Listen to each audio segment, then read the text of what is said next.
اپنے آپ کو قرآن سے جوڑو، اپنے آپ کو نبی کی سیرت سے جوڑو، آپ کے سامنے راستہ کھلے۔ میں آپ کو سارے قرآن کا خلاصہ بتا دیتا ہوں، سارے قرآن کا خلاصہ بتا دیتا ہوں۔ ایک چھوٹی سی سورت سارے قرآن کا خلاصہ ہے، یاد رہے گی تو فائدہ اٹھاؤ گی، نہیں رہے گی تو فقیرانہ آئے صدا کر چلے، میاں خوش رہو ہم دعا کر چلے۔ چلو تمہارا اتنا تو احسان ہے کہ بیٹھ کے سن لو۔ قرآن میرے اللہ کا علم ہے، میرے نبی کی زبان سے نکلا ہے، اور یہ دونوں بے خطا ہستیاں ہیں۔ تو اللہ رسول کی بات کا خلاصہ سنا رہا ہوں، اللہ اس کا رسول ایک بات کو سمری کر کے آپ کو دے رہے۔ سارا قرآن 114 سورتیں، 6200 کچھ آیات، ان سب کا خلاصہ ایک چھوٹی سی سورت جس میں کامیابی ناکامی کی مہر لگا دی۔ قرآن نے قسمیں اٹھائی ہیں، یہ قرآن کی آخری قسم ہے۔ قسم اٹھانے سے بات طاقتور ہو جاتی، اللہ کو قسم کی ضرورت نہیں ہمیں سمجھانے کے لیے۔ پہلی قسم قرآن کی سورہ نساء میں فَلَا وَرَبِّكَ لَا يُؤْمِنُونَ حَتَّى يُحَكِّمُوكَ فِي مَا شَجَرَ بَيْنَهُمْ، یہ پہلی قسم۔ دوسری آخری قسم ہے قرآن کی وَالْعَصْرِ، یہ آپ کو بتانا چاہتا ہوں، مجھے زمانے کی قسم۔ بچوں یہ بنیاد بنا لو، پھر آنکھیں بند کر کے چلو۔ تمہیں نوکری ملے تو بھی موج ہے، نہ ملے تو بھی موج ہے، تمہارے پاس دنیا کا علم آئے کم آئے زیادہ، یہ چار باتیں ہیں تو تمہیں خوشخبری ہے۔ میرا اللہ نے کہا والعصر، مجھے قسم ہے زمانے کی، ان الانسان لفی خسر، ساری دنیا کے انسان یقیناً ناکامی کے سمندر میں ڈوب گئے۔ فی کا لفظ بہت خوفناک مطلب دے رہا ہے، یوں دکھا رہا ہے جیسے سفینہ انسانیت ناکامی کے سمندر میں ڈوب رہا ہو، غرق ہو رہا۔ تو پوچھنے والا پوچھتا ہے یا اللہ کوئی بچا، کوئی بچنے کی امید؟ کہاں؟ چار کام کرنے والے ناکامی سے بچ سکتے ہیں۔ اچھا ناکامی کسے کہتے ہیں؟ اللہ کی نظر میں اللہ کا راضی ہونا کامیابی ہے، اور اللہ کا ناراض ہونا ناکامی ہے۔ جنت کا مل جانا کامیابی ہے، اور جہنم میں گر جانا ناکامی ہے۔ یہ قرآن کا مفہوم ہے۔ فَمَنْ زُحْزِحَ عَنِ النَّارِ وَأُدْخِلَ الْجَنَّةَ فَقَدْ فَازَ، جو جہنم سے بچ کے جنت میں چلا گیا وہ کامیاب۔ ناکام کون ہے؟ قُلْ إِنَّ الْخَاسِرِينَ الَّذِينَ خَسِرُوا أَنفُسَهُمْ وَأَهْلِيهِمْ يَوْمَ الْقِيَامَةِ أَلَا ذَلِكَ هُوَ الْخُسْرَانُ الْمُبِينُ لَهُم مِّن فَوْقِهِمْ ظُلُلٌ مِّنَ النَّارِ وَمِن تَحْتِهِمْ ظُلَلٌ، جو قیامت کے دن جہنم میں گر گیا یہ ناکام ہے۔ اس مفہوم کو ذہن میں بٹھائیں۔ پیسے کا مل جانا ایک وقتی کامیابی، نہ ملنا ایک وقتی ناکامی ہے۔ یہ کامیابی ناکامی ہے ہی نہیں، یہ حالات ہیں، امتحان ہے۔ اللہ نے یزید کو تخت دے دیا اور حسین کو نیزے پہ چڑھا دیا، تو کیا اللہ تعالیٰ حسین سے ناراض ہے اور یزید سے راضی ہے؟ جو انسانیت کے لیے پھٹکار ہو، اس کو 3 بر اعظم کی حکومت مل رہی ہے تو ایک امتحان ہے۔ آل رسول کے سر کٹ کے نیزوں پہ چڑھ رہے ہیں، امتحان ہے۔ میرے نبی کے پیٹ پہ 2 پتھر بندھے ہوئے ہیں، امتحان ہے۔ حضرت عمر رضی اللہ عنہ آپ کے حجرے میں آئے تو فقر، تو رونے لگے۔ آپ نے کہا کیوں رو رہے ہو؟ کہ یا رسول اللہ یہ ایران کے بادشاہ، یہ روم کے بادشاہ سونے کے برتنوں میں کھانے کھاتے، زربفت کے بستروں پر وہ آرام کرتے ہیں، اور آپ 2 جہان کے سردار ہو کر یہ حال۔ آپ نے کہا عمر ان کے لیے دنیا میں، ہمارے لیے آخرت میں۔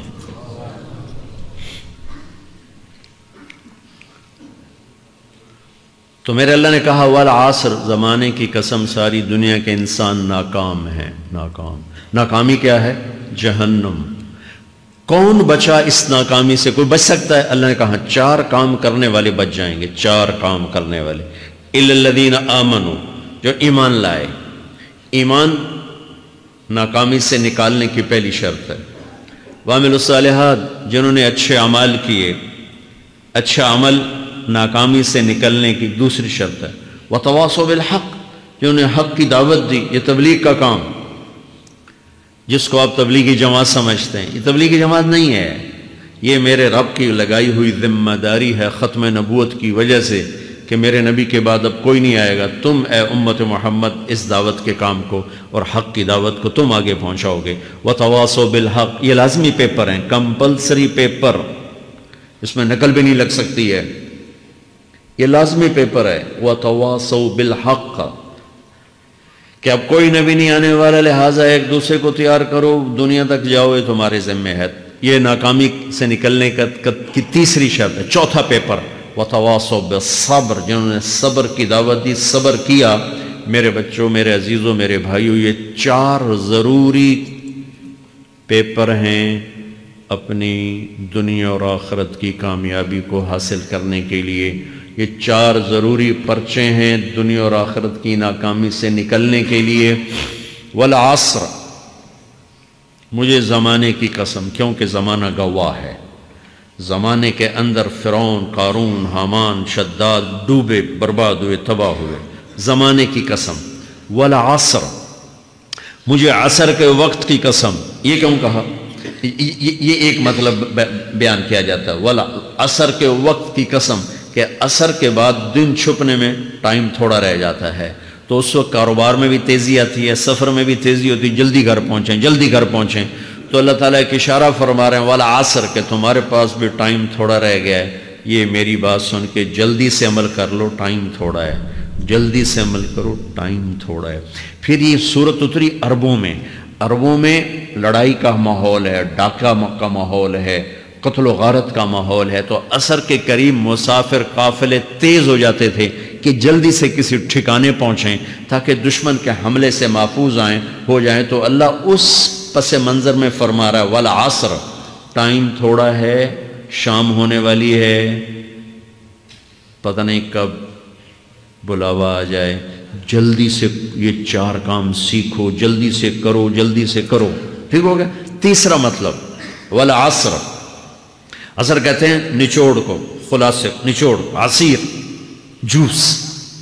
جوس کا کام کیا ہوتا ہے؟ یہ گلاس ہے نا، خالی یہ گلاس ہے نا، آپ اس میں ایک آم رکھو تو اندر نہیں جائے گا، یہیں اٹک جائے گا، ٹھیک ہے نا، اور اسی میں 2 آم کا رس نکالو تو اس میں آ جائے گا، ٹھیک۔ اس میں اب 1 کنو ڈالو، اندر نہیں آئے گا، اسی میں 3 کنو کو نچوڑو تو اس کے اندر اس کا رس آ جائے گا۔ عصیر، نچوڑ نکالنا، نچوڑ نکالنا۔ تو میرا اللہ کہہ رہا ہے کہ تم 114 صورتیں ہیں، تم نہیں پڑھتے ہو، 6000 سے اوپر آتے ہیں، تم نہیں پڑھتے ہو، تو میں تمہیں سارے قرآن کا نچوڑ نکال کر، جوس نکال کر 3 آیات میں پیش کرتا ہوں۔ مجھے اس قرآن کے خلاصے کی قسم، اپنے رب کی بات مان لو، ورنہ بڑا نقصان اٹھاؤ گے۔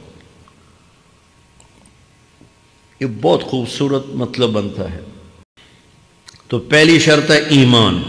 ایمان کی شرط لگانے سے کافر ہمیشہ کے لیے ناکام ہو گئے، عمل کی شرط لگانے سے ایمان والے ناکام ہو گئے۔ یہ ناکامی کیا ہے؟ سیدھے جنت میں نہیں جائیں گے، وایا جہنم، باقی اللہ جسے چاہے معاف کرے۔ عمر بن عبدالعزیز نے حجاج بن یوسف کو دیکھا جہنم میں جل رہا ہے، کہا کیا حال ہے؟ کہ جو دیکھ رہے ہو، بس اب تو صرف کلمے کی آس پہ پڑا ہوں کہ کبھی تو جہنم سے نکلوں گا۔ تو یہ اللہ کا قانون ہے۔ سلیمان بن عبد الملک کی میت کو قبر کے قریب کیا گیا، سلیمان بن عبد الملک بنو امیہ کا بادشاہ، تو اس کی باڈی ہلنے لگی، تو اس کے بیٹوں نے کہا ہمارا ابا زندہ ہے۔ تو عمر بن عبدالعزیز نے فرمایا زندہ نہیں ہے، عذاب قبر جلدی شروع ہو گیا، اس کو جلدی سے دفن کرو، جلدی سے دفن کرو۔ تو یہ میرے اللہ کا قانون ہے۔ ایمان ہے، عمل صالح نہیں ہے تو جہنم سے ہو کر جنت میں جائے گا۔ عمل صالح ہے، وتواصوا بالحق، تبلیغ کا کام نہیں ہے، دعوت کا کام نہیں ہے، تو اب ناکامی کا کیا مطلب ہے؟ اب آدھی کامیابی ہے، آدھی ناکامی ہے۔ وہ یہ ناکامی کیا ہے کہ جنت میں جائے گا، جہنم میں نہیں جائے گا، لیکن بڑے درجات سے محروم ہو جائے گا، بڑے درجات سے محروم ہو جائے گا۔ اونچے درجات کے لیے تیسرے پیپر کو لینا ضروری ہے، وتواصوا بالحق وتواصوا بالصبر۔ چوتھا پیپر ساتھ لگا ہے کہ صبر، اگر چوتھی شرط نہیں ہے تو پھر ناکامی کیا ہے؟ چوتھی شرط اگر نہیں، پھر ناکامی کیا ہے؟ ایمان بھی ہے، عمل بھی ہے، تبلیغ بھی ہے، صبر کوئی نہیں ہے، تو پھر ناکامی کیا ہے؟ اس کی ایک مثال دیتا ہوں، اس سے آپ کو بات واضح ہو جائے گی۔ 20 ٹیمیں میدان میں اترتی ہیں، تو وہ لڑتے لڑتے لڑتے لڑتے 2 رہ جاتے، یہ دونوں برابر ہوتی ہیں، آگے تقدیر چلتی ہے، تقدیر چلتی ہے۔ کرکٹ ہے، ہاکی ہے، فٹ بال ہے، یہ بڑے بڑے کھیل ہیں، آخر میں آخری دو ٹیمیں ایک دوسرے کے برابر کی ہوتی ہیں 19-20 کے فرق کے ساتھ، ان میں ایک جیت جاتا ہے ایک ہار جاتا ہے۔ ہارنے والے کو یہ اعزاز ہے کہ وہ سیکنڈ ہے، پوری دنیا کی سیکنڈ ٹیم ہے۔ کبھی ان کو خوش ہوتے دیکھا؟ روندے ہی پہ ہوندے، انہوں نے ملک والے بھی رو رہے ہوندے تو آ بھی میدان ہے جو روندے پہ ہوندے، ٹھیک۔ ان کو یہ خوشی نہیں ہوتی کہ ہم سیکنڈ آئے، ان کو یہ غم ہوتا ہے کہ ٹرافی نکل گئی، ٹرافی۔ چوتھی شرط ٹرافی ہے، ٹرافی۔ اللہ کی بارگاہ سے وکٹری سٹینڈ کے اوپر کھڑے ہونے کے لیے 4 کام ضروری ہیں: ایمان، عمل صالح، تبلیغ کا کام، صبر۔ یہ 4 باتیں لازمی پیپر، آپ کے بھی لازمی پیپر کچھ ہوتے ہیں جن کا پاس ہونا ضروری ہوتا ہے۔ ایمان کا درجہ کیا ہے؟ ایمان کا آخری درجہ 33 نمبر والا بتا دوں، 33 نمبر والا، تاکہ تسلی ہو، خوف نہ چھائے کہ بھئی ہم تو، ہمارے پاس تو ایمان ہے ہی کوئی نہیں، ہم کیا کریں۔ نہیں، میں 33 نمبر بتا دیتا ہوں، اس سے نیچے نہ جاؤ۔ میں نے 7ویں میں نا فارسی رکھی، فارسی نا وہ جو آپشنل مضمون ہوتا ہے، چونکہ اس کے ٹیچر تھے بوڑھے سے، میں نہ کچھ آکھنا نہ پوچھنا، چلو فارسی رکھو۔ تو زیدی صاحب رحمۃ اللہ علیہ، تو میرے نمبر آئے 7، 100 میں سے 7 نمبر، میں پڑھتا ہی مجھے بلایا طارق جمیل، جی سر ادھر آئیے۔ تو وہ یہاں بیٹھے تھے چیئر پر، میں یہاں کھڑا تھا، تو انہوں نے میرا یہ کان پکڑ اور آپ کے ماشاءاللہ 7 نمبر آئے ہیں، تو آپ 0 خود لگا لیں تو انشاءاللہ 70/100 ہو جائیں گے۔ تو وہ 7 والا کم نہ کرو، 33 نمبر میں 10 دینا۔ تو میرے نبی پہ قربان جاؤں، میرے نبی نے اپنی امت کے کمزوروں کو بھی لیا اور اوپر والوں کو، صدیق بھی موجود ہے۔ تو میرے نبی نے کہا اذا سرت کا حسنۃ وساءت کا سیئۃ فانت مومن، اگر تجھے نیکی کر کے خوشی ہو اور گناہ کر کے تجھے پریشانی ہو تو تو ایمان والا ہے۔ اگر نیکی کر کے خوش ہو اور گناہ کر کے پریشان ہے تو تو ایمان والا ہے، فَأَنْتَ مُؤْمِن، تو ایمان والا ہے۔ یہ ایمان کا آخری درجہ ہے، اس کے آگے پھر مائنس کام شروع ہو جاتا ہے کہ نہ نیکی کا شوق ہو، نہ گناہوں کا کوئی ڈر ہو، نہ ندامت ہو، نہ پشیمانی ہو، تو پھر یہ انسانوں سے نکل کر جانوروں میں چلا جاتا ہے۔ تو میرے عزیزو، اس درجے کا ایمان کہ ہم بشر ہیں، جب گناہ ہو توبہ کرو اللہ معاف کر دے، جب خطا ہو توبہ کرو اللہ معاف کر دے۔ معاف کرنے میں اللہ کو سب سے زیادہ پسند معاف کرنا ہے، کہ بندے کا توبہ کرنا اللہ کا معاف کرنا، بندے کا توبہ کرنا اللہ کا معاف کرنا۔ تو ایمان کا اگر یہ درجہ مل گیا ہے اور اس میں ندامت کا آنسو شامل ہے تو پریشانی کی بات ہی کوئی